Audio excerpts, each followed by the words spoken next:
मेरा नाम अरिंदम है। मैंने अपनी ज़िंदगी में बहुत पाप किए हैं। सबसे बड़ा पाप यह था कि मैं मासूम और छोटे बच्चों से भीख मंगवाता था। मुझे पता था कि मैं गलत कर रहा हूँ, लेकिन मेरे पास और कोई काम नहीं था। इस काम में मेरी अच्छी कमाई हो जाती थी। एक दिन मैं रास्ते से गुजर रहा था। मुझे एक छोटी बच्ची खड़ी हुई मिली। उसकी आंखों में आंसू थे, लेकिन ऐसा पहली बार नहीं हुआ था। मैं उसे लगातार एक हफ्ते से देख रहा था। वह बहुत खूबसूरत नहीं थी, लेकिन मेरे काम के लिए सही थी। मैंने उसे बुलाया और पूछा, तुम यहाँ रोज क्यों खड़ी होती हो? वह कुछ नहीं बोली। मैंने फिर पूछा, तुम्हारे माता पिता कहाँ हैं? उसने कोई जवाब नहीं दिया। मैंने फिर पूछा, तुम कहाँ से आई हो? तुम्हारा घर कहाँ है? वह फिर भी चुप रही। शायद वह गूंगी थी। मैंने कहा, तुम इस दुनिया में अकेली हो? उसने अपना सिर हिलाया जैसे हाँ कह रही हो। मुझे बहुत खुशी हुई, क्योंकि मुझे ऐसे ही बच्चों की तलाश थी। मैं उसे अपने घर ले आया और खाना खिलाया। वह सुकून से सो गई। सुबह मैंने उसे उठाया और कहा, जल्दी उठो और काम पर लगो। वह अजीब नज़रों से मुझे देख रही थी। उसने कोई जवाब नहीं दिया। इससे मुझे यकीन हो गया कि वह बोल नहीं सकती। मैंने उसे कहा, क्या मैं तुम्हें यहाँ मुफ्त की रोटियां वो तोड़ने के लिए लेकर आया हूँ? अगर यहाँ खाना खाना है तो काम करना पड़ेगा। अगर अच्छे तरीके से काम करोगी तो तुम्हें ढेर सारे पैसे दूंगा और रहने की जगह भी मिलेगी। लेकिन याद रखना, इसी तरह की शक्ल बनाकर बाहर जाना। उसकी आंखों में हैरानी और चेहरे पर दुख था। मैंने बाकी बच्चों को भी जगाया और कहा, सारे बच्चे उठो और काम पर लगो। मैं छोटे बच्चों से भीख मंगवाने का काम करता था। मैं बुरा आदमी नहीं था। उन्हें खाना खिलाता था, कपड़े देता था और त्योहारों पर घुमाता था। वे अनाथ बच्चे थे जिनके पास कोई नहीं था। मैंने उन्हें अगवा नहीं किया था। आज बृंदा नाम की बच्ची मुझे मिली। एक दिन बच्चों ने अपनी कमाई का डिब्बा लाकर रखा। सिक्कों की आवाज आ रही थी। बृंदा ने जब अपना कटोरा डब्बे में डाला तो कोई आवाज नहीं आई। मैं दूर बैठा था और अपना सर पकड़े हुए था कि यह क्या हो गया। यह लड़की तो बिल्कुल खाली हाथ आई है। मैंने उसे डांटा, तू तो निकम्मी निकली।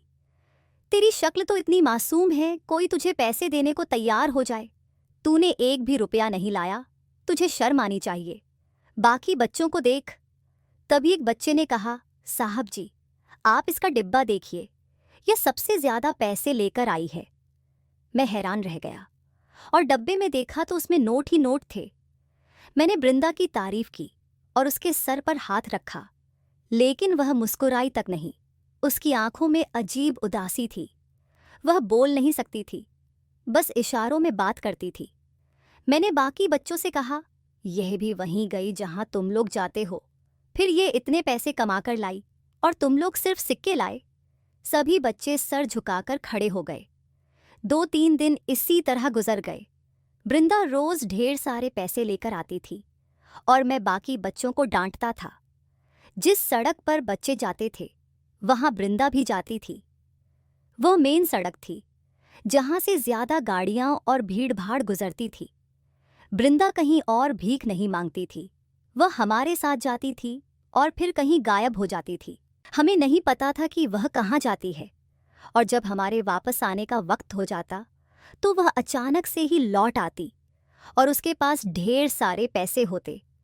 मैं ये सुनकर हैरान रह गया। मैंने कहा कि ऐसा कैसे हो सकता है? अगर वह भीख नहीं मांगती तो इतने सारे पैसे कहाँ से लाती है? उसे घर वालों से तो मिल नहीं सकते, क्योंकि उसका इस दुनिया में कोई नहीं था। मगर जिस हालत में मुझे वह मिली थी, उससे यही जाहिर हो रहा था कि वह अनाथ है। जब मैंने उससे पूछा था कि तुम्हारे माँ बाप हैं, तब भी उसने इशारे से मना करते हुए बताया था कि उसका कोई नहीं है। वह बिल्कुल अकेली थी। मुझे उस बच्चे की बात पर बिल्कुल भी यकीन नहीं आया। मैंने सोचा कि वह झूठ बोल रहा है, शायद इसलिए क्योंकि वह बृंदा जितने पैसे नहीं कमा पाता था। लेकिन बात वाकई अजीब थी। वह बाकी बच्चों से ज्यादा पैसे लेकर आती थी। एक दिन मैंने उससे कहा कि तुम कहाँ जाती हो, तो उसने जवाब नहीं दिया। मैंने गुस्से में कहा कि जहाँ बाकी सब बच्चे जाते हैं तुम भी वहीं जाती हो ना, या फिर कहीं और जाती हो? उसने बस इशारे में सिर हिलाया। इसका मतलब था कि वह भी वहीं जाती थी जहाँ बाकी बच्चे जाते थे। मुझे तो ऐसा लगता था कि यह बच्ची बोल ही नहीं पाती है, शायद इसीलिए ज्यादा पैसे मिलते हैं। लेकिन फिर मैंने उसे दूसरे बच्चों के साथ खेलते हुए देखा। वह सुन सकती थी और इशारों में बातें भी कर सकती थी। इसका मतलब वह गूंगी थी, लेकिन दूसरों को इशारों से अपनी बातें समझा सकती थी। उसे आए हुए 1 हफ्ता हो गया था और वह सबसे ज्यादा पैसे लेकर आ रही थी। इतने पैसे तो आजकल कोई भी बच्चा लेकर नहीं आता था। इसीलिए मैं काफी हैरान था और सोचने लगा कि इसका पीछा करना चाहिए, पता तो चले कि आखिर यह करती क्या है। मेरे दिमाग में काफी सारी बातें आ रही थीं, ऐसी बातें भी जिन्हें शायद मुझे नहीं सोचनी चाहिए थी। लेकिन हमारी दुनिया तो ऐसी ही है। मैंने इससे ज्यादा बुरी कहानियां सुनी और देखी भी थीं, इसलिए सोच रहा था। अगले दिन ही मैं उसके पीछे जाने की योजना बना रहा था, लेकिन अचानक मकान मालिक ने आकर मुझे रोक लिया और कहा कि तुमने 3 महीने का किराया नहीं दिया है। एक तो तुम ऐसा काम करते हो, ऊपर से किराए में भी देरी कर देते हो।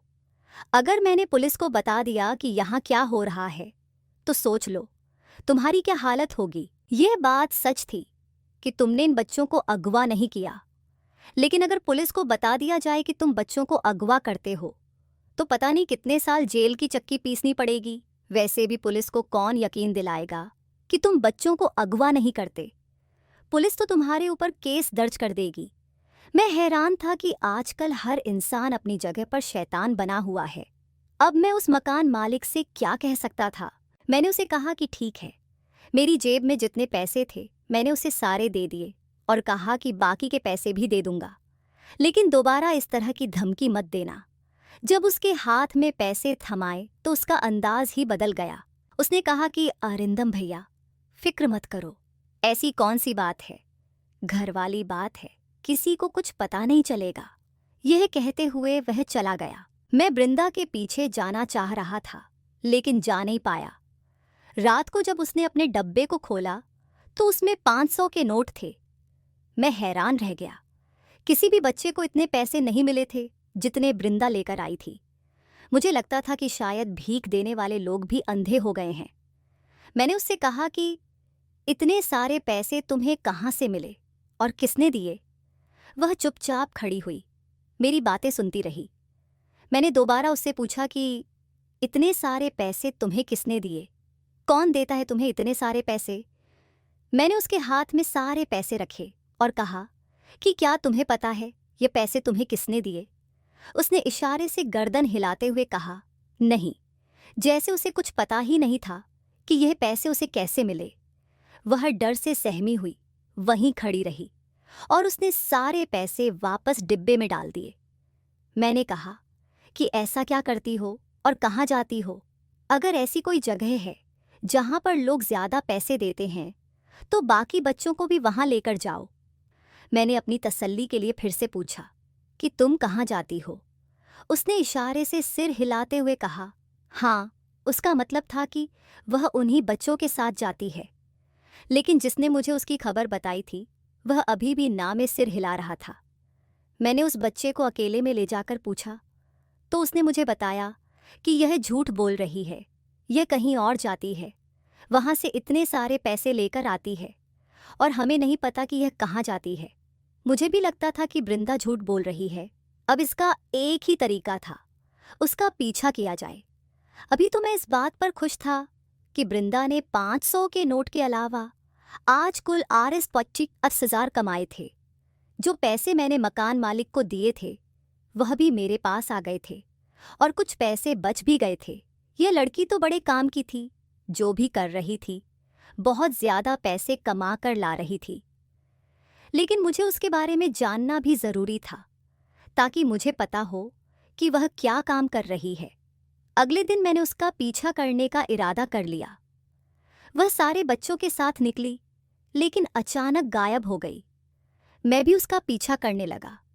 मैंने उसे पता नहीं लगने दिया कि मैं भी उसके पीछे हूं। वह बस चलती जा रही थी। ऐसा लगता था जैसे उसे सारे रास्ते याद हों और वह बिल्कुल भी गलत रास्ते पर नहीं जा रही थी। वह एक खुले इलाके में चली गई जहां आसपास 2-3 घर थे। कुछ घरों की हालत ठीक थी और कुछ के मेन दरवाजे भी थे। वहां एक पेड़ भी लगा हुआ था। ये छोटा सा पार्क था, लेकिन इस जगह पर कोई आता जाता नहीं था क्योंकि यहाँ की हालत बहुत ही खराब थी। वो जाकर उस पेड़ के नीचे बैठ गई और उसने ऐसे करतब दिखाने शुरू कर दिए कि थोड़ी देर बाद ही लोग उससे पैसे देने लगे। मैं वहाँ खड़ा हुआ, दूर से ही सब कुछ देख रहा था। लोग खुद ही उसकी तरफ आ रहे थे और उसे पैसे दे रहे थे। वह आखिर क्या कर रही थी, मुझे कुछ भी समझ में नहीं आ रहा था। कभी नाचती, कभी कोई करतब दिखाती, यह सब मेरी समझ से बाहर था, लेकिन लोग फिर भी खुश होकर उसे पैसे दे रहे थे। वह इतनी मासूमियत से सब कुछ कर रही थी कि लोग उस पर फिदा होकर उसे पैसे देकर जा रहे थे। शायद जो हुनर उसके अंदर था वह बाकी बच्चों के अंदर नहीं था, इसलिए वह बाकी बच्चों से ज़्यादा पैसे कमा पाती थी। मुझे समझ नहीं आ रहा था कि वह कौन सा नाच नाच रही थी और कौन से करतब दिखा रही है। मैं समझने की कोशिश कर रहा था और उसे ध्यान से देख रहा था ताकि मैं भी उससे यह सारी चीज़ें सीख जाऊं। वह कुछ बोल नहीं रही थी, बस आंखें बंद करके जो उसके दिल में आ रहा था वह कर रही थी। उसके कारनामे देखकर जो भी वहां पर आ रहा था खुशी से खिलखिला उठता और सभी उस पर मेहरबान होने के लिए तैयार हो जाते। वहां बहुत भीड़ लग चुकी थी। लोग आते और उसके डब्बे में ढेर सारे पैसे डालकर चले जाते। फिलहाल यह लड़की जो कुछ भी कर रही थी वह मेरी समझ से बाहर था। मैंने सोचा कि यह सब मैं भी कर सकता हूँ और बाकी बच्चों को भी यही सिखाऊंगा ताकि वे भी ढेर सारे पैसे लाने लगें। जब वह थक गई तो उसने अपने डब्बे को सीने से लगाया और उसी पेड़ के नीचे लेटकर सो गई। अब मुझे पता चला कि वह क्या कर रही थी। जाहिर है, जब उसके सारे पैसे बन गए थे तो उसे और ज़्यादा काम करने की क्या ज़रूरत थी, जबकि बाकी बच्चे सुबह 9-10 बजे से लेकर रात को 10-11 बजे तक काम करते थे। उसका काम पूरा हो गया था, इसलिए वह महारानी वहां पेड़ के नीचे लेटकर आराम करने लगी। मैंने अपने दिमाग में सारी बातें बैठा ली थीं कि उसने क्या किया, क्योंकि यही सब मुझे भी आजमाना था। जब मैं ये सब कुछ खुद करने जाऊं तो मुझे सारी बातें याद रहें कि आखिर उसने वहां इस पेड़ के पास क्या क्या किया था, जिसकी वजह से भीड़ उसे इम्प्रेस हो गई थी। जब मैंने ये धंधा शुरू किया था मैं कहीं आता जाता भी नहीं था, क्योंकि लोगों को अगर पता चल जाता कि उन सबके पीछे मैं हूं तो कोई ना कोई मुझे पुलिस के हवाले करवा ही देता। अभी भी इस दुनिया में काफ़ी सारे लोग मौजूद हैं जो मुझसे कहते हैं कि तुम बहुत बुरा काम कर रहे हो, छोटे छोटे मासूम बच्चों से भीख मंगवाकर उनकी कमाई खाते हो। हाँ ठीक है, करता था मैं बुरे काम, लेकिन मैं और क्या करता। मैं अपनी ज़िंदगी से बहुत तंग आ गया था। कमाई का कोई ज़रिया नहीं था मेरे पास और कोई रास्ता भी नहीं था। मैं भी एक अच्छा इंसान बनना चाहता था, लेकिन बन नहीं सका, क्योंकि जब मेरे पेपर हो रहे थे तो मैंने अपनी टीचर की गलती उसे बताई। मैंने कहा कि आप गलत कर रहे हैं, आप उस बच्चे को जानवरों की तरह मार रहे हैं, यह गलत बात है। वह बच्चा है और बच्चों से गलतियां तो होती रहती हैं, लेकिन इसका यह मतलब नहीं कि आप उसे इस तरह जानवरों की तरह पीटें। लेकिन वह टीचर तो मेरे पीछे ही पड़ गया, उसने मुझे फेल कर दिया। मैंने दोबारा से पढ़ने की कोशिश की, लेकिन उस टीचर ने मुझे फिर से फेल करवाने में कोई कसर नहीं छोड़ी। इस तरह मेरी ज़िंदगी बर्बाद हो गई। मेरे माँ बाप तो बचपन में ही मुझे छोड़कर चले गए थे। मेरा कोई अपना रिश्तेदार भी नहीं था जो मुझे अपने पास रख लेता। मैं बचपन से ही अकेला हो गया था, किसी ने मुझे कोई सहारा नहीं दिया। कभी मैं भी बच्चों को देखकर कहा करता था कि कितने हट्टे कट्टे होकर भीख मांगते हो, पता नहीं इनके पीछे कौन है जो इनसे भीख मंगवाते हैं। और आज मैं भी उनके पीछे खड़ा हुआ एक बुरा आदमी था, लेकिन मुझे अपने के पर कोई पछतावा नहीं था, क्योंकि मुझे भी तो जिंदा रहना था, वरना मैं भूखा मर जाता। मुझे शादी करने का बहुत ज़्यादा शौक था, लेकिन मैं चाहता था कि अपना घर बना लूँ, थोड़ा बहुत पैसा कमा लूँ ताकि अपनी बीवी को खुश रख सकूँ, क्योंकि ये बात तो कोई भी जानता है कि औरत को खुश रखने के लिए पैसों की ज़रूरत होती है, और आजकल की लड़कियों को तो पैसों की ही ज़रूरत होती है। वे कहती हैं कि हमारे सारे काम पूरे हों, हमारी ज़रूरत की सारी चीज़ें हमें वक्त पर मिलें, कपड़े, जूते वगैरह। अगर आप उनको ज़रूरत की चीज़ें नहीं देते तो आपका घर जहन्नुम बन जाता है। औरत के साथ खुश तभी रहा जा सकता है जब हम भी उसे खुश रखें, और इन सब के लिए मुझे पैसे चाहिए थे। कुछ पैसे जमा भी कर रखे थे। मेरा एक दोस्त भी था, वह भी इसी काम से जुड़ा हुआ था। जो काम मैं करता था। उसने कहा कि जब तुम्हें इन बच्चों की ज़रूरत नहीं हो और तुम कोई और काम करना चाहो तो ये बच्चे मुझे दे देना। उसके पास मेरे से भी ज़्यादा बच्चे थे, लेकिन वह बड़ा ही जालिम था। उन बच्चों पर बहुत जुल्म करता था, उन पर हाथ भी उठाता था, उनको अच्छा खाना भी नहीं देता था और उसने घर में काफ़ी पाबंदियां लगा रखी थीं। वह तो रात में भी उनसे काम करवाता था। मैंने भी सोचा था कि मैं कोई और काम शुरू कर दूंगा और ये बच्चे उसको दे दूंगा। मुझे बच्चों के बदले में अच्छी खासी रकम मिल जाएगी। ये सब तो मेरे फ्यूचर के प्लान थे, लेकिन अभी मेरे दिमाग में उसी बच्चे के कारनामे ही घूम रहे थे। मैंने वह सब कुछ जो उसने किया अपने दिमाग में बैठा रखा था। मैंने इंटरनेट पर सर्च किया कि यह कौन से करतब कर रही है, लेकिन इंटरनेट ने भी उसके करतब को नहीं पकड़ा और मुझे भी कुछ समझ नहीं आ रहा था। मैं सारी रात बस यही सोचता रहा, फिर इस नतीजे पर पहुंचा कि अगर उसके ऐसा करने पर लोग उसे ढेर सारे पैसे दे जाते हैं तो फिर मुझे खुद भी यह काम करना होगा। मैंने अगले दिन फिर से उसका पीछा किया। इस बार मैंने लोगों पर नज़र रखी हुई थी, जो लोग उसे पैसे देकर जा रहे थे। उनकी शक्लें ऐसी लग रही थीं कि वे यह काम बहुत ही खुश होकर कर रहे हैं। उन्हें उसे पैसे देने में कोई भी दिक्कत नहीं थी। लोग तो उसे हजारों रुपए दे देकर जा रहे थे, वरना किसी फकीर को कोई 50 रुपए से ज्यादा देकर नहीं जाता। आजकल चलो कोई 200 दे देता है, 250 दे देता है, लेकिन यहाँ तो बात हजारों तक पहुंच चुकी थी, इसलिए सोचने की बात तो थी ही। मैंने 3-4 दिन बृंदा का पीछा किया और 3-4 दिन तक मैंने देखा कि ये सब कुछ क्या हो रहा है। मैं घर से इतनी बार नहीं निकलता था, लेकिन मुझे रिस्क लेना ही पड़ा, क्योंकि मुझे पता करना था कि आखिर चल क्या रहा है। एक दिन मैंने उससे कहा कि आज तुम काम पर नहीं जाओगी। यह बात सुनकर वह थोड़ी परेशान हो गई और उसकी आंखों में आंसू आ गए। बाकी बच्चे जाने लगे, लेकिन वह मेरे मना करने के बावजूद उन बच्चों के पीछे पीछे चलने लगी। मैंने उसे जाते हुए रोक लिया और कहा, मैंने तुमसे मना किया था ना, आज तुम काम पर नहीं जाओगी तो फिर इन बच्चों के पीछे क्यों जा रही हो? शायद वह बच्चों के पीछे जाना चाहती थी। मैंने कहा, आज तुम आराम करो, घर में ही रहो। बाकी सारे बच्चे जा चुके थे। वह बड़ी बेचैन थी, बार बार दरवाजे की तरफ देख रही थी। उसका मन कर रहा था कि वह भी उनके पीछे चली जाए। काफी देर तक तो दरवाजे पर ही खड़ी रही। मैंने उससे कहा, अभी तक तुम अंदर नहीं गई हो? तुम्हें खुश होना चाहिए, आज तुम्हें काम नहीं करना पड़ेगा, बस घर के काम करना, घर को साफ रखना। खाना तो वैसे भी नौकरानी बनाती है, तुम बस आराम करना। मैंने खाना बनाने के लिए एक औरत भी रखी हुई थी जो खाना बनाती थी, क्योंकि बच्चों से खाना नहीं बनता था। मेरे पास ज़्यादातर कम उम्र के बच्चे ही थे। वह मुझे फिर से हैरानी से देखने लगी और दरवाजे की तरफ इशारा करने लगी। उसका मतलब था कि क्या वह चली जाए? मैंने उसे गुस्से से देखा और खूब डांट लगाई। तुम्हें समझ नहीं आता है, तुम्हें नहीं पता यहाँ पर किसकी हुकूमत चलती है। यहाँ मेरी मर्जी के बिना कोई एक कदम भी घर के अंदर नहीं रख सकता और ना ही घर के बाहर। जैसा मैं चाहूँ यहाँ वैसा ही होता है, लेकिन तुम्हें तो किसी बात की समझ नहीं आ रही। मैं तुम्हें बहुत प्यार से समझा रहा हूँ, चुपचाप अंदर चली जाओ। मैंने कह दिया ना कि तुम आज काम पर नहीं जाओगी। वह मेरी बातों से काफ़ी डर गई थी। मैंने उसके हाथ से उसका डब्बा लेने की कोशिश की, लेकिन वह अपना डब्बा मुझे नहीं दे रही थी। मैंने फिर डांट लगाई, अगर मेरी बात नहीं मानी तो तुम्हें सज़ा मिलेगी। आज खाने को भी कुछ नहीं मिलेगा, कमरे में बंद करके चला जाऊंगा। इस बात के बाद ही वह बहुत डर गई और उसने अपना डब्बा मुझे दे दिया और फिर मैं घर से बाहर आ गया। जहाँ पर वह जाया करती थी वहाँ जाने लगा। मैं रास्ते में सोचता हुआ जा रहा था कि वह मुझे अपना डब्बा दे रही थी और उसका मन भी बहुत था कि वह आज भी काम पर जाए।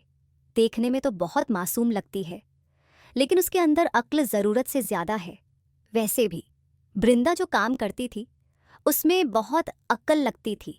बाकी बच्चे तो ऐसा कुछ भी नहीं करते थे। मैंने फिर से याद करने की कोशिश की कि बृंदा क्या करती थी, ताकि मैं भी वहीं जाकर वैसा ही कर सकूं। आज मैं भी बहुत सारे पैसे कमा कर लाऊंगा और अमीर बन जाऊंगा। इन पैसों से मेरे बहुत से काम हो जाएंगे। मैं उसी जगह गया जहां बृंदा बैठा करती थी। पेड़ के नीचे बैठने पर पहले तो कोई नज़र नहीं आ रहा था, फिर मैं अचानक ही खड़ा हो गया और बृंदा की तरह काम करना शुरू कर दिया। मुझे अपने चेहरे पर मासूमियत लानी थी, क्योंकि बृंदा बहुत मासूम दिखती थी। मैंने भी वैसे ही हाथ पैर हिलाने शुरू कर दिए जैसे बृंदा करती थी, और आंखें बंद कर लीं। मैंने अपने डब्बे को जमीन पर रख दिया ताकि लोग उसमें पैसे डाल सकें। अचानक ही मुझे अपने आसपास कुछ हलचल महसूस हुई, लेकिन मैंने अपनी आंखें नहीं खोलीं क्योंकि बृंदा भी अपनी आंखें नहीं खोलती थी। मुझे लगा कि लोग मेरे डब्बे में पैसे डाल रहे हैं।